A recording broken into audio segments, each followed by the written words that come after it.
Nobody told you this was going to happen. Nobody sat you down and warned you that one day, not a dramatic day, not a day marked by any particular event, you would simply wake up and feel like a stranger inside your own life. Not broken, not lost in the way people usually mean when they say lost. Just shifted, like something internal and invisible had quietly rearranged itself while you were sleeping. And when you opened your eyes and looked at everything around you, the people, the routines, the conversations, the roles you had always played, none of it fit the same way anymore. And the strangest part wasn't the feeling itself. The strangest part was that you couldn't find the words for it. You tried, maybe. You looked for a way to explain what was happening. You rehearsed it in your head, how you would describe it to someone close, how you would make them understand. But every time you got close to the right words, they slipped away. And what you were left with was this quiet, persistent sense that something had changed at a level too deep for ordinary language to reach. So you stopped trying to explain it, and you kept moving. You kept showing up. You kept answering when people called your name. You smiled when the moment required a smile. And you nodded when nodding was expected, and from the outside everything probably looked exactly the same as it always had. But inside, you had already begun to leave. This is where it starts. Right here. Not with a breakdown. Not with a confrontation or a loss or a single moment you can hold up as the reason for everything. It starts in the ordinary silence between one version of yourself and another. In the pause before you answer and realize you don't want to answer. In the moment a name appears on your phone and your chest tightens, just slightly, before you decide whether to respond. In the evening when everyone around you seems comfortable and settled, and you're sitting there feeling like you're watching it all through glass, present in body, somewhere else entirely in every other way. This is not a crisis. This is not something that needs to be fixed. This is something else, something rarer, something that most people never fully go through because they're too afraid of what the silence might say. There is a kind of woman who doesn't move through change the way the world expects her to. She doesn't announce her transformation. She doesn't perform it. She doesn't gather people around her to witness it or seek validation for what she's experiencing. She just gets quieter, stiller, more internal. She starts taking up less space in conversations that used to feel important, and more space inside her own mind, her own observations, her own questions that she's no longer willing to dismiss. Maybe that's you. And if it is, I want you to keep reading. Because what happens next, the part you're either already in or about to enter, is something almost nobody describes honestly. Most of what gets said about this kind of withdrawal is wrong, or at least incomplete. And the incomplete version has a way of making you feel like something is wrong with you, when actually, something is finally going right. Pay close attention here. Most people, when they notice a woman going quiet, assume something bad happened. They ask if she's okay with that specific tone that means they expect the answer to be no. They say things like, "You've changed," as if change were a diagnosis.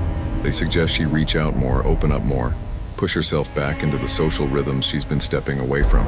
They mean well, most of them, but what they're really asking is for her to come back to the version of herself that was easier for them to be around. The version that was available, predictable, manageable. What they don't understand, what almost no one talks about, is that sometimes the most intelligent thing a woman can do is go completely, deliberately, unapologetically silent. Not because she is broken, not because something terrible has happened, not because she has given up, but because she has finally, for the first time in possibly years, begun to hear herself. And what she's hearing is asking her to slow down, to stop performing, to stop filling every silence with something that doesn't belong there, to stop explaining herself to people who were never really listening in the first place. This is where the questions begin. They start small. You're in the middle of a conversation, one you've had dozens of times before, the same rhythm, the same voices, the same comfortable loops of words that never go anywhere new, and something inside you just doesn't engage. You respond on the surface. You say the right things at the right moments, but underneath there's a quiet voice asking something it has never asked so clearly before. Why am I here? Why does this feel hollow?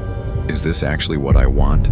Or is this just what I learned to want because it was what was available? You push the question down because you don't have an answer yet. And unanswered questions are uncomfortable, especially the ones that threaten to change everything if you look at them too long. So you keep moving, you keep doing, you keep being whoever the room needs you to be. But the question doesn't disappear. It follows you.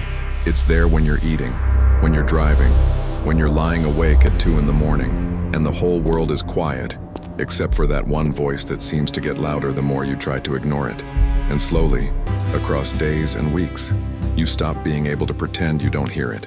This is the first real sign. Not sadness, not anger, not anything you could name to a doctor or explain to a friend. Just distance.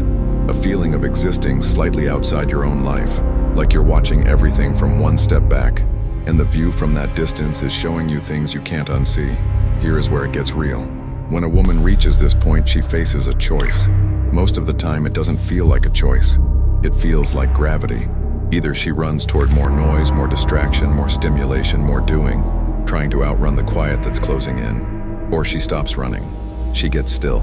She lets the silence come all the way in, and she starts to actually live inside it. If you're here, you already know which direction you went. Maybe it did feel like a choice. Maybe it felt like surrender, like you just stopped having the energy to keep up the performance that had been quietly draining you for longer than you'd admitted. You stopped wanting to fill every silence with filler, stopped wanting to over-explain yourself to people who half listened, stopped chasing connections that left you feeling emptier than before they started. And that's when the people around you began to notice. Some of them asked questions. Some of them got uncomfortable and started pulling back as if your stillness was something they could catch. Some of them, the ones most accustomed to your energy, your warmth, your habit of always making yourself available, they didn't ask questions at all. They just applied pressure. They needed you to go back to the old version, to be the one who always responded quickly, always showed up, always softened the sharp edges of every interaction with her presence. And when you didn't, some of them called it coldness. Some called it attitude. Some simply drifted away. And here is where the real pain lives. Not in the silence itself, in what the silence reveals. When you stop performing connection, you find out quickly who was actually connected to you and who was connected to what you provided. When you stop being endlessly available, you discover whose presence in your life was genuine and whose was transactional.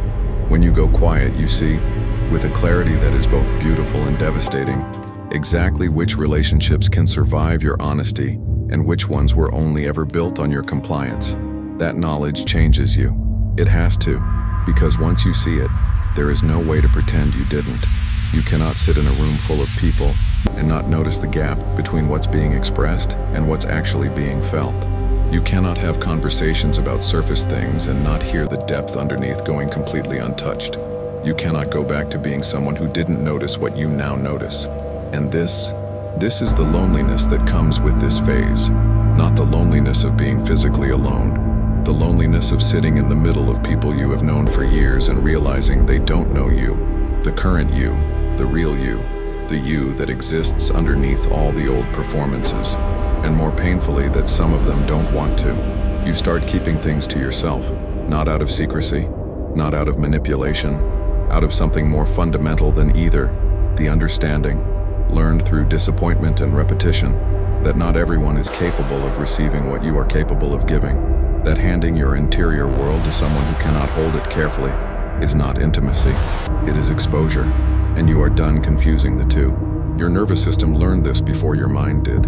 Even when you forgot specific events, your body carried the memory of what it felt like to be open in the wrong place, to trust someone with something tender and have them handle it carelessly, to be vulnerable and walk away feeling worse than before you said anything. And so the closing came. Quiet, gradual, intelligent. A biological response dressed up as a personality change. This is not damage. This is design. Think about what it means for something to close itself. A flower closes when the temperature falls, not as a failure, not as a symptom of something wrong, as a protection of what is living inside it. The closing is temporary. It is purposeful. It is an act of intelligence so basic that it happens without thought, without permission, without apology. You are not closed because you are broken. You are closed because you are protecting something that has been hurt before. Something that learned, through real experience and not theory, that being endlessly open is not the same as being brave. That real strength sometimes looks like stillness. That real clarity sometimes looks like withdrawal. That the woman who says less often understands more than everyone in the room who can't stop talking. And you are in that phase now. The uncomfortable, in between, neither here nor there phase where you don't fully belong to the old life anymore, but you haven't yet fully arrived at whatever comes next. You're standing in the middle of a bridge, and you can't quite see the other side. And everything in you has been trained to believe that uncertainty means danger, that not having answers means failure, that a woman who doesn't know exactly who she is right now is somehow behind. But that is the lie this phase is asking you to stop believing. The in-between is not a problem. It is a passage. There is an enormous difference between being stuck and being in motion at a pace that isn't visible yet. Passages feel like standing still because the destination isn't showing itself. But everything is moving. Everything is reorganizing. Everything you are questioning right now is making space for something that actually fits. Something that won't require you to make yourself smaller to survive inside it. You don't owe anyone a narration of this. You don't need to keep anyone updated on your inner work. You are not required to perform your transformation, or justify the silence or explain why you are different now than you were before. Some of the most powerful things that ever happened to a woman happened in the private rooms inside her that no one else had a key to. This silence has work to do. Let it do the work. The version of you that is being built right now, in the quiet, in the distance, in the questions that don't have answers yet. She is not colder than who you were before. She is not harder or more guarded or less capable of love. She is more discerning. She is more rooted. She has learned to tell the difference between warmth that is safe and warmth that is a performance, between a connection that feeds her and one that only consumes.